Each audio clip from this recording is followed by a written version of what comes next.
Work পারমিটে এসেছিলেন উন্নত জীবনের আশায়। 6 মাস হয় ব্রিটেনে আসার পরও পাচ্ছেন না কাজ। দেশ থেকে টাকা আনতে আনতে এখন একেবারেই দেশে যে শেষ সম্বলটুকু ছিল সেগুলোও শেষ। এখন লোনের উপরে আছেন। এটি এই ওয়ার্ক পারমিটে আসা অসংখ্য পরিবারের মধ্যে একটি পরিবারের গল্প আপনাদের সাথে তুলে ধরছি। একই ধরনের সমস্যায় আরও শত শত পরিবার এই মুহূর্তে ব্রিটেনে রয়েছেন। যেই ভিকটিম তারা বলছেন যে 6 মাস আগে তারা স্বামী স্ত্রী ব্রিটেনে আসেন ওয়ার্ক পারমিটে, কিন্তু দুর্ভাগ্যজনকভাবে তাদের কোনো কাজ নেই। সেই কোম্পানি থেকে কাজ দেওয়া হয়নি, কোম্পানি এখনও আছে কিন্তু কাজ দিচ্ছে না। কাজ কোনো জায়গায় ম্যানেজও করতে পারছেন না তারা। বাসা ভাড়া এবং প্রতিনিয়ত চলতে গেলে আপনারা জানেন যে রাজধানী লন্ডনে এই মুহূর্তে 700-800 পাউন্ডের নিচে কোনো রুম ভাড়া পাওয়া যায় না যেখানে কাপল থাকতে পারেন। 800-850 পাউন্ডের নিচে তো অসম্ভব। যদি আপনি টাওয়ার হ্যামলেটস অথবা নিউ হামে থাকতে চান তাহলে তো 800-850 পাউন্ড বাজেট করতে হয়। আর একটু দূরে যদি যান তাহলেও 700-750 পাউন্ড বাজেট করতে হয়। সেই ক্ষেত্রে তারা এই টাওয়ার হ্যামলেটেই বসবাস করেন। 800-850 পাউন্ড তাদের বাসা ভাড়া। এর পাশাপাশি আরও যেই আনুষঙ্গিক খরচ রয়েছে সব কিছু মিলিয়ে তাদের যত সেভিংস রেখে এসেছিলেন সেটা শেষ করে এখন লোনের উপরে আছেন।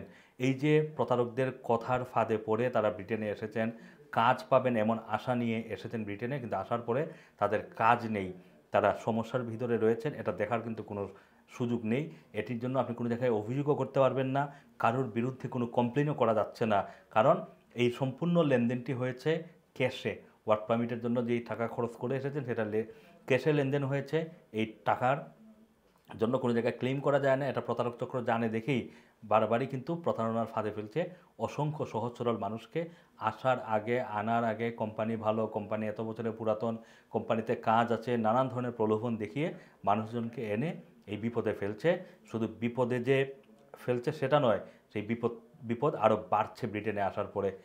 অনেকেই মনে করছেন যে ব্রিটেনে ঢুকে গেলেই হয়তো এই সকল সমস্যার সমাধান হয়ে যাবে, কিন্তু ব্রিটেনে বর্তমান যে পরিস্থিতি রয়েছে সেই পরিস্থিতি অনুযায়ী কোনোভাবেই ব্রিটেনে ঢুকে এখন কাজ ম্যানেজ করা, বাসা ম্যানেজ করা এগুলো একটি বিরাট চ্যালেঞ্জ। আজকে থেকে 8, 10, 12 বছর আগে এটা তেমন কোনো চ্যালেঞ্জ ছিল না, কিন্তু এখন এটা বিরাট চ্যালেঞ্জ। অবৈধভাবে কাজে কাউকে এখন যুক্ত নেওয়া যায় না। তারপরে কাজের এখন ভ্যাকেন্সির অভাব। তারপরে যেই সব সেক্টরে আবার কাজ রয়েছে সেই সব সেক্টরে স্কিল নিয়ে কেউ আসেন না।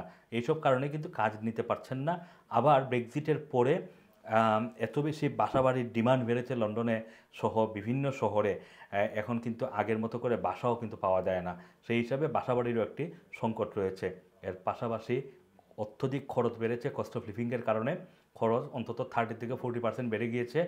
রাজধানী লন্ডনে বসবাসের খরচ আগে যেখানে 550-600 পাউন্ডে একটি রুম পাওয়া যেত, সেখানে এখন 800-850 পাউন্ডের নিচে রুম পাওয়া যাচ্ছে না।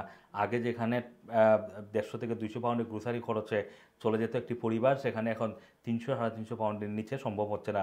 ট্রাভেল কষ্ট বেড়েছে। সুতরাং সব কিছু বিবেচনা করেই ভবিষ্যৎ যারা আসবেন ব্রিটেনে তাদেরকে সেই বিবেচনাগুলো করেই আসা উচিত। আসো মাসুম, রানার টিভি, লন্ডন।